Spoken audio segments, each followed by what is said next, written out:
put on my heart a Spanish country of Venezuela. Now, Venezuela is a very unique mission field. It's a very unique country. It's going through a unique time right now. In my house in Mexico, I happen to have a young man taking care of my house right now and takes care of our dogs, our pets. Well, he's from Venezuela. He's a college student and he's in Mexico. He came to study, but he's in my house, and God said, you have a Venezuelan young man in your house who grew up in the churches in Venezuela, and he's studying for the ministry.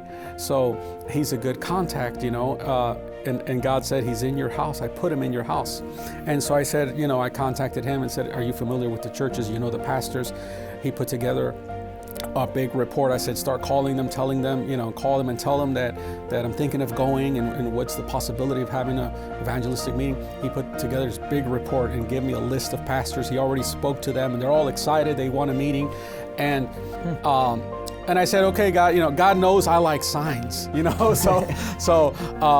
I said, great, this is working out good. So guess what happened? I went soul winning right here in our church at Northwest on Saturday, and I went to the Spanish, soul winning group, and they said, who doesn't have a soul winning partner? I said, well, I don't have one. And another young man says, I don't have one. Well, he just happens to be a new arrival from Venezuela. Wow.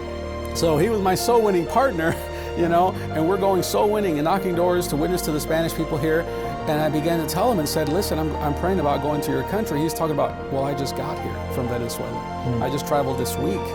And he's showed me the videos on his cell phone of his church, his pastor, his church services. As a Mexican citizen, I am now targeting evangelistic meetings in this country of Venezuela. And so I will be bringing people with me, to bring like missionary groups with me, to have a schedule of an itinerary of meetings, just like we've done in Mexico, but now with Venezuela.